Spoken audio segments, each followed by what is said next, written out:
नमस्कार मित्रांनो, श्री राम समर्थ. तर आज आपण आलो आहोत कोकणातील एक अद्भुत आणि पवित्र ठिकाणी म्हणजेच कुणकेश्वर मंदिर. तर समुद्र किनाऱ्यावर वसलेले हे प्राचीन शिव मंदिर याला कोकणची काशी असेही म्हटले जाते. तर समोर अथांग समुद्र, मागे शांत निसर्ग आणि मध्ये भगवान शंकराचे दिव्य स्थान. तर हा व्हिडिओ शेवटपर्यंत नक्की पहा. तर हा व्हिडिओ महाशिवरात्रीच्या दिवशीचा आहे. तर पाहू शकता त्या दिवशी यात्रा भरलेली होती. रस्त्याच्या दोन्ही तर्फा स्टॉल्स आहेत. तर हा व्हिडिओ शेवटपर्यंत नक्की पहा. तर ह्या व्हिडिओमध्ये मंदिराचा इतिहास तसेच अद्भुत कथा ह्या जाणून घेणार आहोत. तर पाहू शकता समोर भव्य दिव्य असं हे मंदिर दिसत आहे.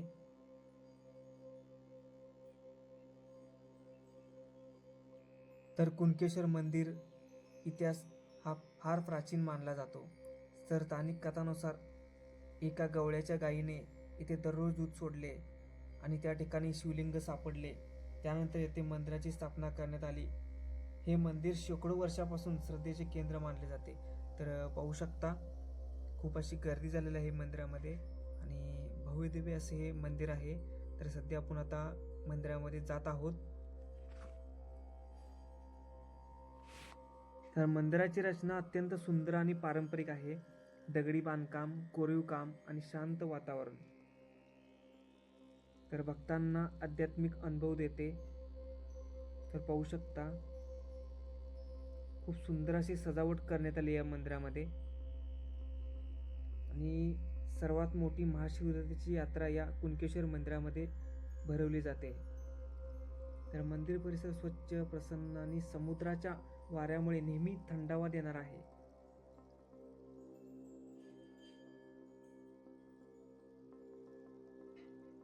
तर समुद्र किनाऱ्यावरील अद्वितीय स्थान या मंदिराचे सर्वात मोठे वैशिष्ट्य म्हणजे समुद्र किनाऱ्याच्या अगदी जवळ असलेले हे मंदिर सूर्योदय आणि सूर्यास्ताच्या वेळी अत्यंत मनमोहक दिसते.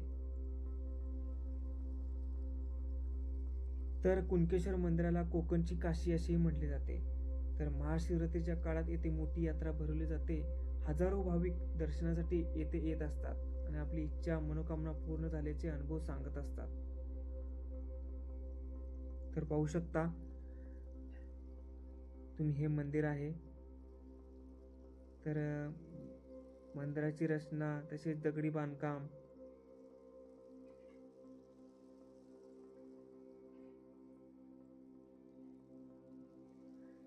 तर हे क्षेत्र कुणकेश्वर कोकणातील एक पवित्र तीर्थक्षेत्र अतिप्राचीन काळापासून येथील कणकेच्या राईमध्ये वास्तव करून असलेल्या शंभू महादेवाची ही भूमी. तर कणकेच्या बनात असलेले ईश्वर म्हणजेच कुणकेश्वर या देवावरून गावाचे नाव सुद्धा कुणकेश्वर असे प्रचलित झाले. तर पाहू शकता मोठ्या प्रमाणात भक्तांची गर्दी झालेली आहे.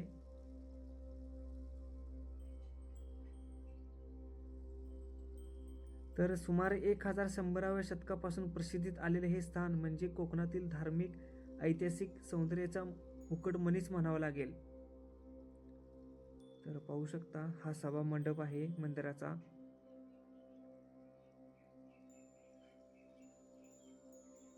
फुलांचे हार ते लावण्यात आलेले आहेत. मंदिरात खूप सुंदर अशी सजावट करण्यात आलेली आहे. तर कुणकेश्वर मंदिर इतके प्राचीन भव्य देवालय कोकणात इतर कुठेच नाही.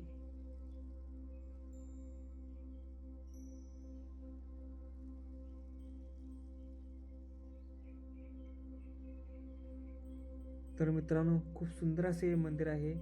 तर या मंदिराला एकदा नक्की भेट द्या. पाहू शकता शिवपिंड आहे हे मंदिरातील. आपल्याला आत व्हिडिओ काढण्यास परवानगी नव्हती, त्यामुळे मी बाहेरूनच तुम्हाला शिवपिंड दाखवत आहे आणि खूप मोठ्या प्रमाणात अशी भक्तांची गर्दी झालेली आहे.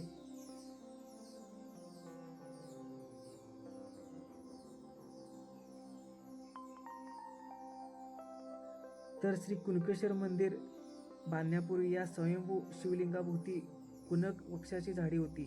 त्यामुळे या शिवलिंगाचे नाव कुणकेश्वर असे पडले अशी लोक कथा सांगितली जाते.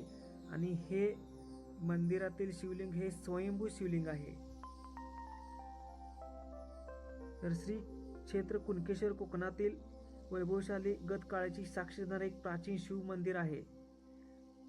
तर नवनाथांच्या नागदेवाच्या ताम्रपटातील उल्लेखानुसार हे मंदिर 11व्या शतकात वैभवाच्या शिखरावर विराजमान होते.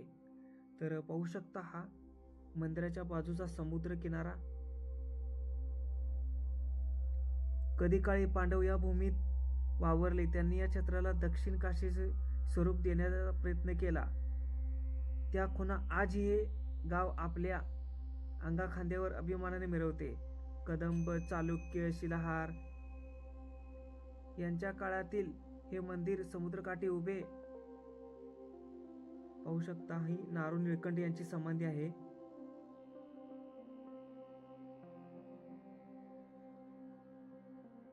हे मंदिर समुद्रकाठी राहिले ते एक द्विस्तंभ होऊनच.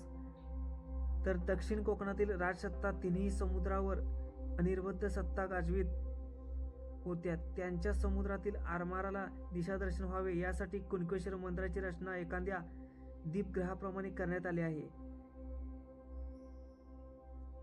तर देवगिरीच्या यादवांनी कुणकेश्वर मंदिराचा जीर्णोद्धार केलेला असावा, कारण तसा उल्लेख नारोपंतांच्या आरतीमध्ये आढळतो.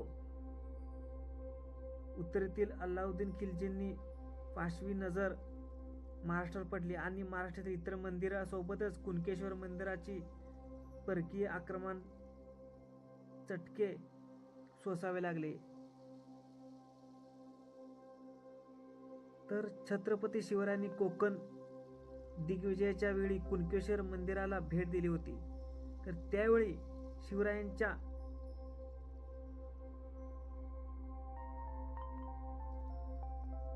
अष्टप्रधान मंडळीतील अमात्य पदावर कार्यरत असणारे नारू निळकंठ त्यांच्या सोबत होते. पुढे छत्रपती संभाजी महाराजांच्या काळात गोसावी होऊन ते कुणकेश्वराच्या सेवेसाठी येथेच राहिले. तर छत्रपती संभाजी महाराजांच्या काळात गोव्याकडील रामघाटाने शहाआलमने कोकणावर स्वारी केली.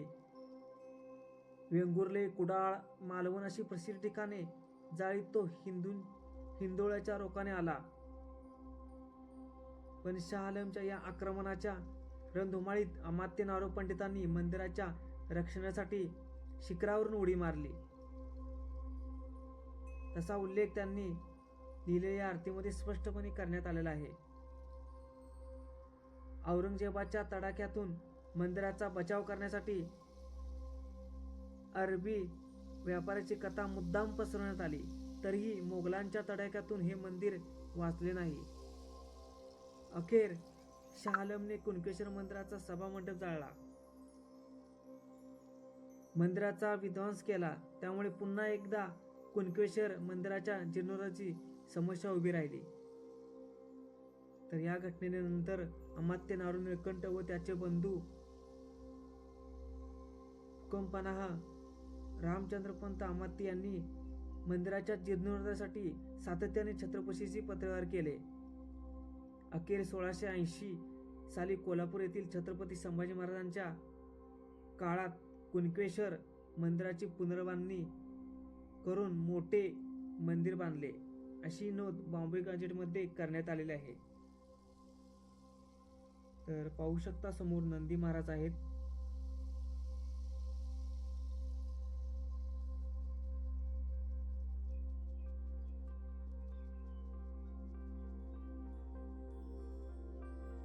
तर एक कारंजे आहेत, पाहू शकता समोर. आणि माझ्या पाठीमागे असं सुंदर सजावट केलेलं असं मंदिर. खूप मोठ्या प्रमाणात यात्रा होती मित्रांनो या महाशिवरात्री दिवशी. आणि हा व्हिडिओ महाशिवरात्रीचा आहे.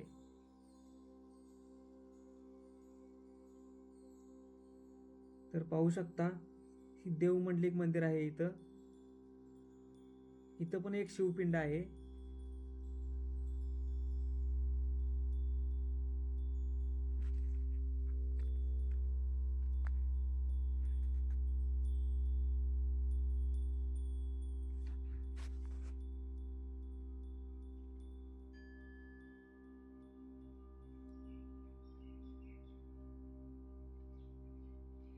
तर मंडळी बाजूलाच गणपती आहे, पाहू शकता तुम्ही. कमान आहे, कमानीच्या बाजूला तर मी तुम्हाला संपूर्ण मंदिराची ज्ञात अज्ञात माहिती असलेली मी देण्याचा प्रयत्न केलेला आहे.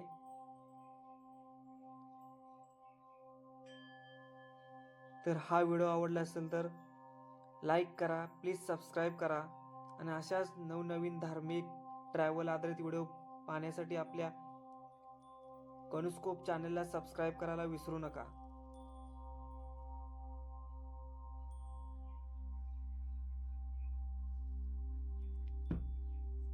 तर मित्रांनो, पाहू शकता समोर भैरव मंदिर आहे. इथं पण खूप सुंदर अशी ही शिवपिंड आहे आणि पाहू शकता हा सभा मंडप या मंदिराचा.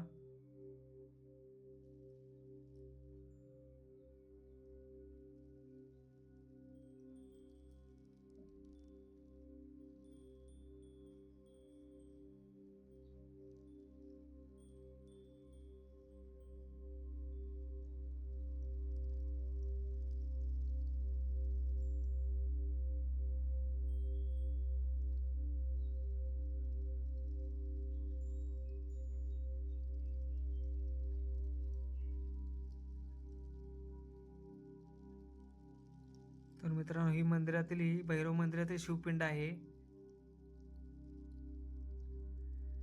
खूप गर्दी होती त्यामुळे खूप घाम आला होता मला, पाहू शकता तुम्ही.